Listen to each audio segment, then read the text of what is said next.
તેજસ્વી રફતારના રાક્ષસો ઉપર લગામ કસવાની જરૂર છે। ટ્રાફિકના નિયમોનું કડક હાથે પાલન કરાવવાની જરૂર છે। એક બાજુ લોકો પણ એટલા બેદરકાર છે, હેલ્મેટ પહેરવાથી લોકો પરહેજ કરે છે, જ્યારે આપણી જ જીવની સુરક્ષા માટે આપણને કોઈ દંડ ફટકારે તો એનાથી બીજી શરમની બીજી કોઈ વાત હોઈ ના શકે। હાઈકોર્ટ પણ આ બાબતે ટકોર કરી ચૂકી છે। થોડુંક અમથો સમય અને ફ્યુલ બચાવવા રોંગ સાઈડમાં ઘૂસી જઈએ છીએ ત્યારે ગૃહ રાજ્યમંત્રી હર્ષ સંઘવીનું કહેવું છે, સાથે સાથે ટ્રાન્સપોર્ટ મિનિસ્ટર પણ છે, અને એટલા માટે જ એમનું એ કહેવું છે કે 50 વર્ષ માટેનો એક રોડ પ્લાન બનવો જોઈએ, એક રોડમેપ બનવો જોઈએ, અને દંડ કરતા લોકોના જીવ વધારે જરૂરી છે। એટલા માટે લોકો ખુદ સમજી અને હેલ્મેટ પહેરે। બની શકે કે એક બાજુ આ રફતારના રાક્ષસો છે અને બીજી બાજુ જે 8 સપ્ટેમ્બરથી રાજકોટમાં હેલ્મેટનો કાયદો ફરજિયાત થઈ રહ્યો છે, એના માટે ગૃહ રાજ્યમંત્રીએ ટ્રાન્સપોર્ટ મિનિસ્ટરે આ નિવેદન આપ્યું હોય।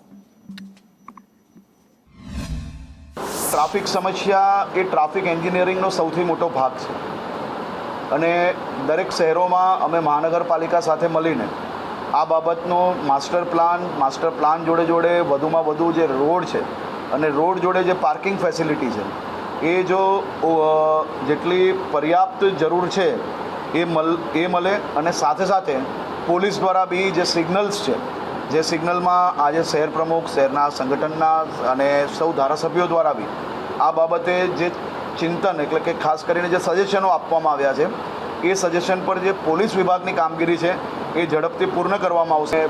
આ કોઈ ફાઇન લેવા માટે કે દંડ માટે હેલ્મેટ નથી પહેરવાનું, પરંતુ પોતાનું જીવન બચાવવા માટે નાગરિકે પોતે પોતાની જવાબદારી નિભાવવી જોઈએ એવું મારું માનવું છે। એટલે ગૃહ રાજ્યમંત્રી હર્ષ સંઘવીનું સ્પષ્ટપણે કહેવું છે કે પોતાનો જીવ બચાવવા માટે હેલ્મેટ પહેરવાનું છે।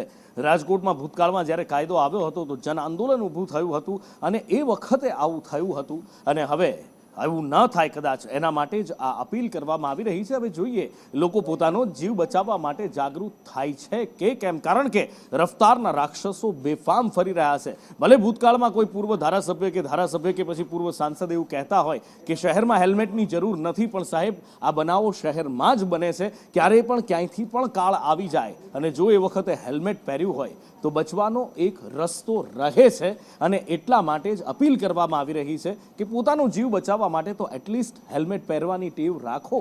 એમાં ફાયદો જ છે, કોઈ નુકસાન